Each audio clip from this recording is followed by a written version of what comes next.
মাধ্যমিকের পরে যখন আমরা ক্লাস 11-এ উঠি তখন আমাদের বেশ কিছু প্রবলেম ফেস করতে হয়।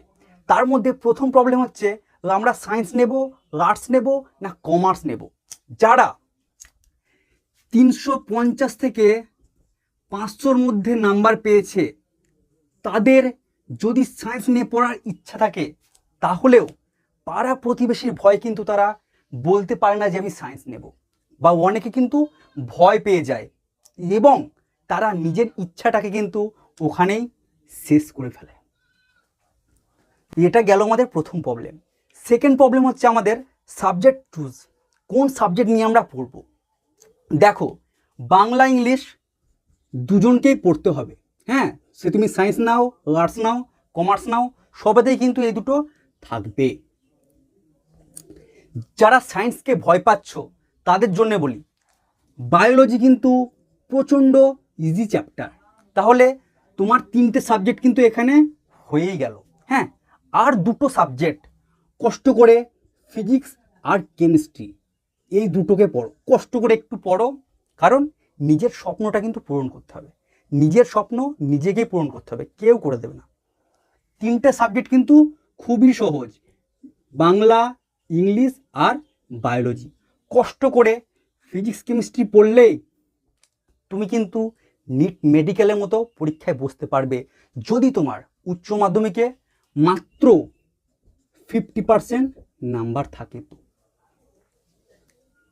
যারা মাধ্যমিকে 350 থেকে 500 ভেতরে পেয়েছো এবং ইচ্ছা আছে যে সায়েন্স নিয়ে পড়ার, তারা কিন্তু পড়তে লেগে যাও। কারো কথায় কিন্তু কান দিলে হবে না, কারণ এটা নিজের স্বপ্ন কিন্তু ভাই। যারা ভালো অঙ্কে ভালো সে তারা ম্যাথ নেবে, স্ট্যাটিক্স নেবে, হ্যাঁ, কম্পিউটার সায়েন্স আছে। আর আমাদের 3 নম্বর যে প্রবলেম, উচ্চ মাধ্যমিক বা বোর্ডের পরীক্ষা এবং নিট ও জেই মেনের মতো যে পরীক্ষাগুলো আছে, দুটো পরীক্ষার প্রিপারেশন কি একসঙ্গে নেওয়া যাবে? এটাই হচ্ছে আজকে আমাদের মূল বিষয়। যদি আমাকে জিজ্ঞেস করো তাহলে আমি বলবো হ্যাঁ, অতি অবশ্যই দুটো পরীক্ষার জন্য প্রিপারেশন কিন্তু একসঙ্গে নেওয়া যাবে। এজন্য তোমাদের প্রচুর পরিমাণে পরিশ্রম ও সঠিক পরিকল্পনা করতে হবে এবং পরিকল্পনা মতো কাজও কিন্তু করতে হবে। শুধুমাত্র পরিকল্পনা করেই গেলাম, কাজ করলাম না, তা করলে কিন্তু একদমই হবে না। আর অলসতা কিন্তু একদম ছাড়তে হবে। প্রত্যেকটা বিষয় কিন্তু ভালোভাবে খুঁটিয়ে পড়তে হবে, তাহলে তুমি একসঙ্গে উচ্চ মাধ্যমিক পরীক্ষা এবং নিট ও জেই মেনের মতো যে পরীক্ষাগুলো আছে, দুটো পরীক্ষার প্রিপারেশন কিন্তু একসঙ্গেই নিতে পারবে। প্রথমেই বলবো সেমিস্টার সিস্টেমে কিভাবে পড়লে তুমি একটা ভালো নাম্বার তুলতে পারবে। দেখো, যে কোনো কোম্পানির প্রত্যেকটা বিষয়ের উপর একটা বা দুটো ভালো বই চাই এবং সে বইগুলো তুমি প্রত্যেকটা লাইন দাগ দিয়ে দিয়ে পড়বে। হ্যাঁ, সেকেন্ড পয়েন্ট হচ্ছে আমাদের একটা ভালো টিচার চাই, যিনি প্রত্যেকটা কনসেপ্ট তোমাদের বুঝিয়ে বলবেন। হ্যাঁ, এবং তার প্রত্যেকটা কনসেপ্ট তোমরা ভালোভাবে বুঝতে পারবে। আর সবচেয়ে বড় কথা হচ্ছে, তোমার যে 1500 পাতার বই আছে সেটা তোমাকে 200 পাতায় বা 300 পাতার মধ্যে কিন্তু আনতে হবে। তাহলে কি অনেক পাতা আমরা বাদ দিয়ে দেব? তা কিন্তু একদমই নয়। প্রত্যেকটা লাইন পড়বে। তোমার যদি কনসেপ্ট ক্লিয়ার থাকে তাহলে বইটা তোমার 1500 পাতা কিন্তু আর থাকবে না, বইটা 200 থেকে 300 পাতার মধ্যে কিন্তু হয়ে যাবে। মনে করো আমরা 100 গ্রাম খাবার খাচ্ছি, তা বলে এই যে 100 গ্রাম খাবার কি আমাদের শরীরে লাগবে? তা কিন্তু কখনোই নয়। খুব বড় জোর বেশি হলে 10 থেকে 30 গ্রাম হয়তো আমাদের শরীরে লাগবে, এর বেশি কিন্তু আর লাগবে না, কারণ আমাদের অতটুকু কিন্তু পুষ্টি জরুরি, বাকি খাবার কিন্তু বের হয়ে যাবে। ঠিক তেমনই তোমার যদি প্রত্যেকটা কনসেপ্ট ভালোভাবে ক্লিয়ার থাকে তাহলে কিন্তু তোমার যে কোনো বই কিন্তু আর 1500 পাতার বই থাকবে না, সেটা অটোমেটিকলি তোমার এই 200 থেকে 300 পাতার মধ্যে কিন্তু হয়ে যাবে। আর এই 200 থেকে 300 পাতার মধ্যে তোমাকে সবচেয়ে যে সাহায্য করবে তিনি হচ্ছেন টিচার, শিক্ষক। তাই ভালো স্যার কিন্তু প্রত্যেকটা বিষয়ে কিন্তু তোমার চাই। হ্যাঁ, যদি তুমি উচ্চ মাধ্যমিক এবং নিট ও জেই মেনের মতো পরীক্ষার প্রিপারেশন দুটো একসঙ্গেই নিতে চাও, তো এবং দুজনকে কিন্তু খাটতে হবে। যেমন তোমার টিচার তোমার পেছনে খাটবেন, ঠিক তেমনই তোমাকেও কিন্তু খাটতে হবে। তোমাকে এবং তোমার টিচারকে দুজনকে কিন্তু প্রচুর পরিমাণে খাটতে হবে। 3 নম্বর পয়েন্ট হচ্ছে, তুমি পড়ার পরে তোমার বইয়ের পেছন দিকে যে এমসিকিউ প্রশ্নগুলো থাকবে এবং যে 1 নম্বরের 2 নম্বর বা 3 নম্বরের বড় প্রশ্নগুলো থাকবে, সেগুলো প্রত্যেকটা তুমি খাতায় লিখে লিখে কিন্তু প্র্যাকটিস করবে। প্রত্যেকটা জিনিস তুমি খাতায় লিখে লিখে প্র্যাকটিস করবে এবং পারলে সেই খাতাটা তোমার স্যারকে চেক করাবে। প্রাইভেটে এরকম প্রত্যেকের খাতা চেক করা কিন্তু একটা চাপের ব্যাপার। তাই যদি তোমার টিচার তোমাকে সাহায্য করেন তো এটা একটু দেখবে। হ্যাঁ, এমসিকিউ প্রত্যেকটা প্রশ্ন এবং বড় প্রশ্ন খাতায় লিখে লিখে প্র্যাকটিস করে স্যারকে চেক করাবে। হ্যাঁ, আর 4 নাম্বার হচ্ছে তোমার টেস্ট পেপার সলভ। প্রত্যেকটা টেস্ট পেপারের পেজ কিন্তু ভালো করে সলভ করবে। প্রত্যেকটা যেখানে অসুবিধা হবে তোমার স্যার আছে বা আমাকেও কিন্তু তুমি টেলিগ্রামে পাঠাতে পারো। আর 5 নাম্বার যে পয়েন্ট আমাদের, সেটা কিন্তু তোমার প্রচণ্ড একটা ইম্পর্টেন্ট, মক টেস্ট অ্যাটেন্ড। তুমি কিন্তু প্রত্যেকটা মক টেস্ট দেবে, তোমার স্যারের কাছে হোক বা তুমি যেখানে পারো প্রত্যেকটা মক টেস্ট কিন্তু দেবে। কারণ এই মক টেস্টটি তোমাকে দেখিয়ে দেবে তোমার কোন কোন জায়গায় ভালো করে পড়া হয়নি, আরও পড়তে হবে। হ্যাঁ, তাই কোনো অবস্থাতেই কোনো মক টেস্ট কিন্তু মিস দেবে না। যদি কোনো কারণবশত কোনো মক টেস্ট অ্যাটেন্ড করতে না পারো, তাহলে পরের দিন কিন্তু সেই মক টেস্ট দেবে এবং স্যারকে কিন্তু খাতাটা দেখাবে। হ্যাঁ, তাই প্রত্যেককে বলছি, আমার কাছে হোক বা যে কোনো স্যারের কাছে হোক, মক টেস্ট কিন্তু অ্যাটেন্ড করবে যদি এই সেমিস্টার সিস্টেমে ভালো রেজাল্ট করতে চাও। তো 6 নম্বর পয়েন্ট, যেটা প্রচণ্ড ইম্পর্টেন্ট পয়েন্ট, প্রত্যেকটা বইকে তোমাকে অন্তত 2 থেকে 3 বার রিভিশন কিন্তু করতেই হবে। হ্যাঁ, প্রত্যেকটা বইকে, প্রত্যেকটা বিষয়ের প্রত্যেকটা বইকে অন্তত কমপক্ষে 2 থেকে 3 বার রিভিশন করতে হবে এবং মক টেস্টে যে ভুলগুলো করেছিলে সেইগুলো কিন্তু বারে বারে দেখতে হবে। যে মক টেস্ট দিয়ে দিলাম, নাম্বার দেখে নিলাম, ঠিক আছে, তা করলে কিন্তু হবে না। মক টেস্টে তোমার যেগুলো ভুল হয়েছে, যেগুলো পারোনি, সেগুলো কিন্তু দেখতে হবে। হ্যাঁ, বই তোমাকে 2 থেকে 3 বার অতি অবশ্যই রিভিশন করতে হবে এবং মক টেস্ট কিন্তু দিতেই হবে এবং তার ভুলগুলো দেখতে হবে ভাই। তো এই পয়েন্টগুলো যদি ফলো করো, তো আমি তোমাদের বলছি উচ্চ মাধ্যমিকে সেমিস্টার সিস্টেমে তোমরা অন্তত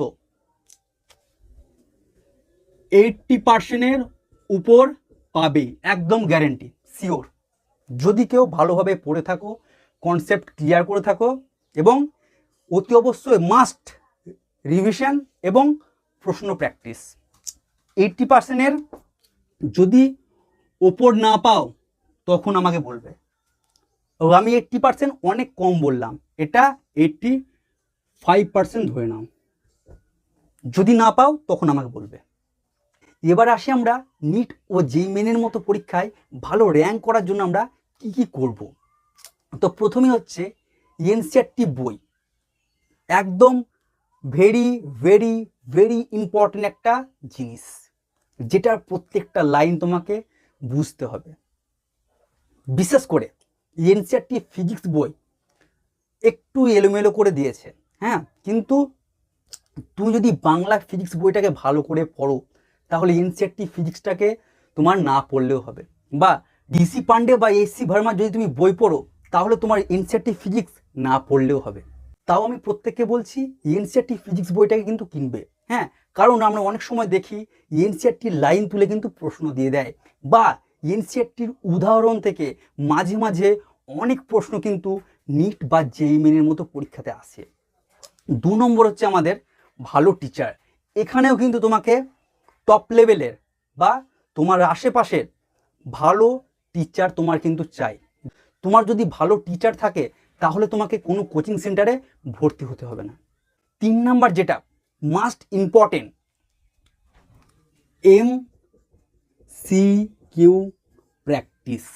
এটা তোমাকে কিন্তু দারুণ করে করতে হবে। MCQ প্র্যাকটিস অন্তত প্রতিদিন প্রত্যেকটা বিষয়ের ওপর 50টা করে এমসিকিউ প্র্যাকটিস করতে হবে অন্তত।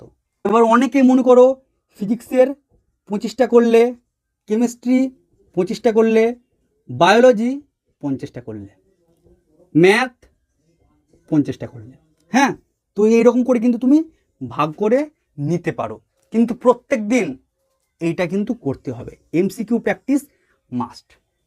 এবার অনেকে বলবে এই এমসিকিউ প্র্যাকটিস কোথা থেকে করব। দেখো, প্রথমে বলি, আমি কিছু ভালো বইয়ের নাম বলে দেবো যেগুলো আমার দাদা কিন্তু পড়তো।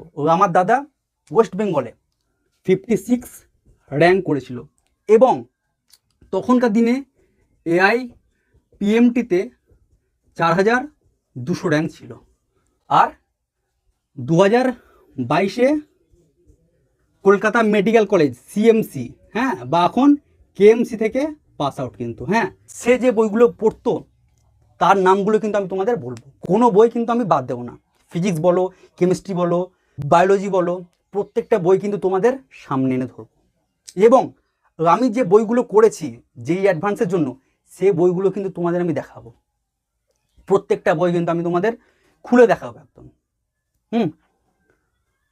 আর এই একটা বা দুটো তোমরা ভালো বই কিনতে পারো প্রত্যেকটা বিষয়ের উপর, এবং যদি আরও কিছু প্র্যাকটিস করার ইচ্ছা হয় তাহলে যে কোনো ভালো কোম্পানির মডিউল যে বইগুলো পাওয়া যায় সেগুলো কিন্তু কিনতে পারো, হ্যাঁ, কিন্তু আমি সাজেস্ট করব অতি অবশ্যই একটা বা দুটো ভালো বই কিনো, এবং সে বইটাকেই বারে বারে বারে বারে